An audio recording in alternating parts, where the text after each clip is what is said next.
Welcome to the latest NFL free agency news.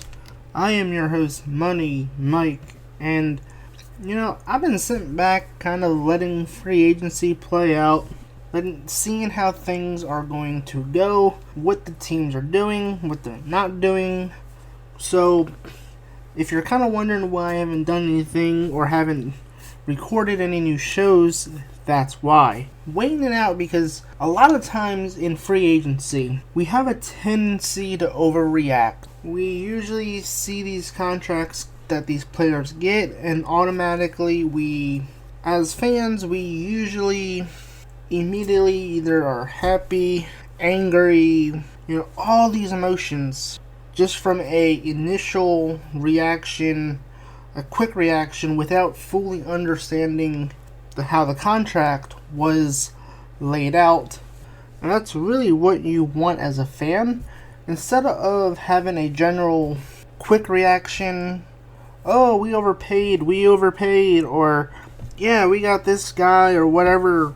Usually, the best thing to do is to wait until the full contract details are available, and then feel free to overreact, or be happy, be sad, angry, whatever. So, I wanted to wait a little bit more, but then something happened. The New England Patriots pulled out a blockbuster trade a couple days ago as they went and acquired Saints wide receiver Brandin Cooks in a trade in which the Patriots gave up their first and third round picks in this year's draft, and the Saints also get a send their fourth round pick to New England as part of this deal. It is truly unbelievable that to this day teams have yet to figure out that if Bill Belichick is calling for a player, there's a good reason why. And there's a good chance you probably want to keep that player. Now, if he calls and says so-and-so is available, well, chances are you better stay away from that player, because obviously Belichick doesn't want him. That's a red flag alert right there. And Cleveland fell for it when Cleveland gave up a third round pick, which was a compensatory pick, which coincidentally was a third round pick they gave up in this trade to get Brandin Cooks. Now, I don't want to go on about the Patriots here. I want to talk about more about the Saints. Now, since the Saints won the Super Bowl in 2009, the Saints have been on a steady decline, it seems. And a lot of people have been wondering, when is the rebuild in New Orleans going to start? We know Drew Brees is in a contract year this year. There's always rumors about Sean Payton, whether he would be traded to another team, or whether he gets fired, or whatever the case may be. But it seems to me, with Drew Brees' contract coming to an end this year, that acquiring the first rounder to give themselves 2 first-round picks, which will give the Saints a chance to get 2 great players out of this draft. And from all reports, it does seem they do want to focus on their defense, which is a far cry again from the defense that they had when they won the Super Bowl. And you also have to wonder as well, looking at where they're picking at in the draft, you do have to wonder, does a quarterback come into play for the Saints as part of the rebuild? Because if you look at their roster, can you say there's a franchise quarterback ready to replace Drew Brees? We know the Arizona Cardinals are looking for Carson Palmer's replacement. They are scouting the quarterbacks in this year's draft. to prepare for Carson Palmer's departure, even though we could still see maybe, I don't know, maybe something happens where Tony Romo, he stays, remains a backup in Dallas, and then maybe in 2018, Tony Romo goes to Arizona, and then Arizona finds themselves another veteran quarterback. Who knows? I don't know. We still don't know what's going to happen with Tony Romo. He may or may not be released. He may or may not be traded. Nobody knows there, but it does seem to me for the Cardinals, they are looking ahead after Carson Palmer. And for the Saints, with 2 first-round picks, you have to wonder if they are doing the same thing and are going to be scouting quarterbacks in this draft. Now, to me, I'm not a fan of this draft class. I think, for me, the Saints should wait until next year, and they should do what the reported rumors are, and that's focus on their defense, because that's the one thing about the Saints. Yes, they have Drew Brees, they have this offense, but to me, you gotta have the defense in order to prevent shootouts, right? So they gotta do something to try to win, and potentially is Drew Brees' final year in New Orleans. They're picking 11th, which is their original pick, and then now they have the 32nd overall pick from the Patriots, which now gives them 2 first-rounders, which, like I said, it will probably be used on defense, which would be a great start. And I do think they should wait until next year to look at a franchise quarterback. But is this the start of the rebuild? You know, it's amazing. It's interesting to see New Orleans and where they've fallen. We've seen the last 2 years, the Falcons and the Panthers in the Super Bowl. Tampa Bay, they're on the rise. They're moving up. But the Saints seemingly are on this decline. And Drew Brees is being a free agent after this year. You have to wonder, does he call it quits, or does he return for 2018 and play for a contender? There's so many options here that the Saints can do, but it does seem to me the rebuild is on. They traded Brandin Cooks. They're trying to get draft picks, try to build this team, get this team ready for the next run. And unfortunately, I think they got to do it with, well, somebody, right? I mean, if Drew Brees does leave at the end of the year, where does this leave them at the quarterback position is going to be the key thing, because we saw when Drew Brees signed with New Orleans in 2006, the revival there under Drew Brees was impressive, turned them around, won a Super Bowl. So now the Saints, with 2 first-round picks, I mean, they could go defense both ways. And looking at things in the draft, they could easily have the top quarterback fall to them at number 11. Potentially Deshaun Watson, potentially Mitchell, as he would like to be called, not Mitch, Mitchell Trubisky. Deshaun Kaiser is another one that's potentially out there that could be there at 11. But to me, you know, I think this signals that the Saints are ready to rebuild. They know Drew Brees is in a contract year. He is close to 40. And I think, for me, it's going to be simple. I think they're going to focus on rebuilding, getting some young talent in there, which will only aid them in the future in potentially getting back to the Super Bowl in what will now be a highly competitive division. They've fallen behind. Panthers, Falcons, Bucks kind of leapfrogged them now. Even though, granted, the Panthers did have an off year last year, still, the Panthers still have pieces in place to get back to the playoffs, get back to the Super Bowl. Atlanta is another one. They were just in it.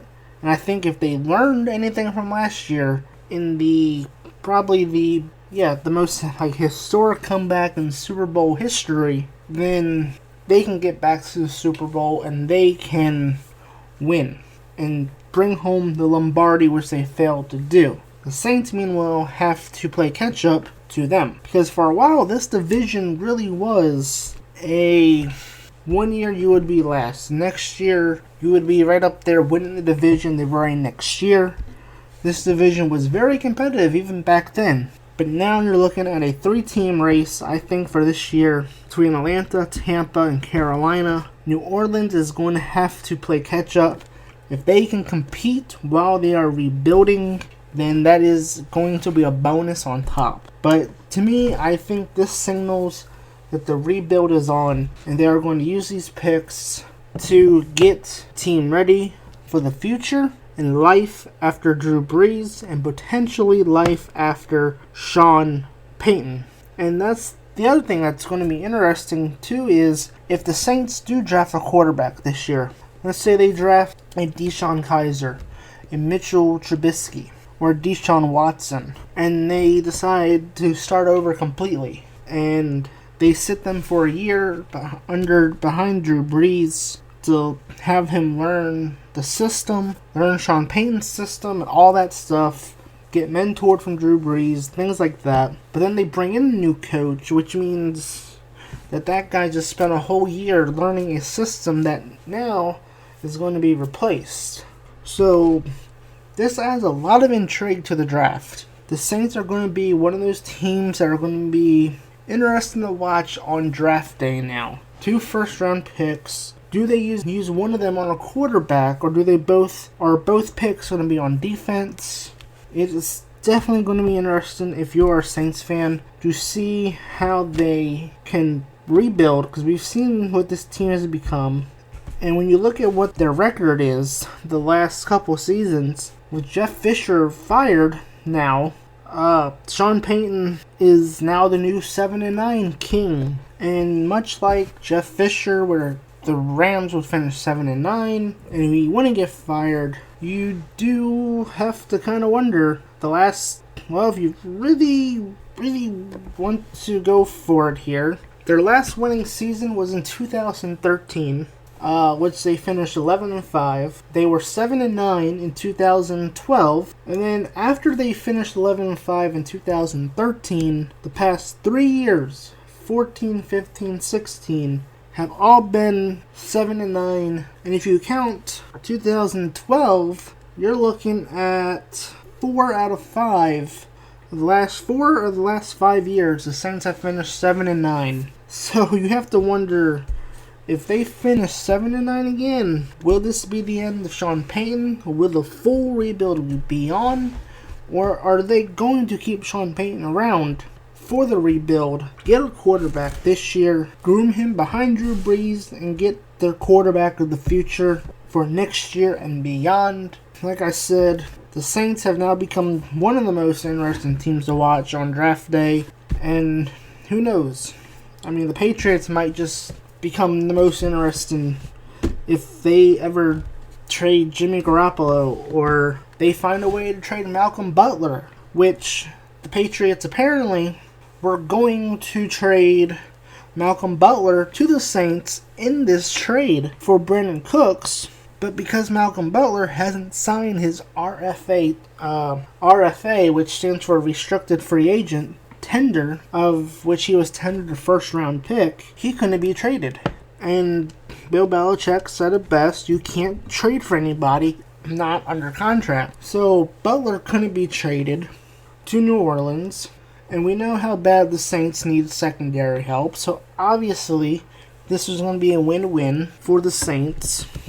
They get a first-round pick, they get some secondary help that they desperately need, because I could even see them, they released Jarius Byrd, I could see them even trading up to land either Jamal Adams or even Malik Hooker. Or they want to stay put and take Jabril Peppers, that's up to them. But to me, it's interesting that the Patriots were going to actually be willing to send Malcolm Butler to New Orleans as part of this deal. And of course, if you haven't been paying attention, obviously you have to wonder, why would the Patriots trade Malcolm Butler? Well, I mean, we've seen the Patriots trade many notable names, and they keep on chugging along. They traded away Jamie Collins. They went on to win the Super Bowl. And apparently, this week may be the week that Malcolm Butler gets traded. Because according to Jeff Howe, Malcolm Butler has received interest from several teams.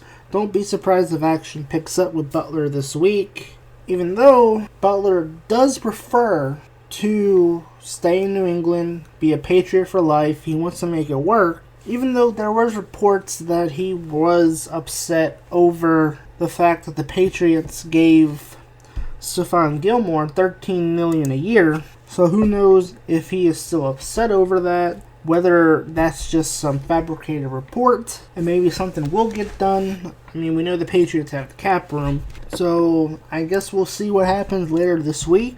If they get a first round pick for Butler, in which that would be the case because his restricted free agency tender, he was tendered a first rounder, which means any team that wants to acquire him has to give up their first round pick. So the Patriots may have just found themselves back into the first round by the end of the week. And there's still Jimmy Garoppolo, which I've heard Cleveland, there's all these rumors about Cleveland giving up the 12th pick for Garoppolo.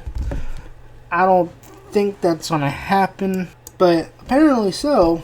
Malcolm Butler is on the trade block, and the only thing keeping him in New England right now is the fact that he has not signed his tender. So it will be definitely interesting to see what happens if he signs his tender, then whether or not he gets traded, and then who does he get traded to. So it seems to me the Saints were trying to improve their secondary here with this trade. They have the depth of receiver, so they wanted to, but they couldn't because Malcolm Butler has yet to sign his tender. So it does seem the Saints are going to have to look through the draft. And apparently so, Malcolm Butler may have a new home as well at the end of the week. We'll have to see on that front, in which if it does, I will report on that when it happens and discuss the happenings and what the Patriots would do with that new first round pick that they get for him. The Patriots offered $6 to $7 million annually last year to Butler, according to Jeff Howe, but Butler wanted to be paid in the ballpark of a top 10 cornerback. So for New Orleans, the full rebuild is on, and get one more year under Drew Brees and potentially one last year out of Sean Payton, depending on what they do. So it will be interesting to see what happens. I've been your host, Money Mike, and I will be back later this week with a whole bunch more of videos as free agency continues on in the NFL. And remember to subscribe to my channel for more free agency news, the Everything Else podcast, and the money list, which I will have a lot more lists coming up. As again, if you don't know, check it out. My top 5 improvements for Pokemon Go was my first money list. Check it out here in the link above. And with WrestleMania around the corner, I will have WWE Week coming up on this channel as I will discuss all things WrestleMania leading up to WrestleMania 33. Once again, I've been your host, Money Mike, and who knows what else could happen in free agency before the draft.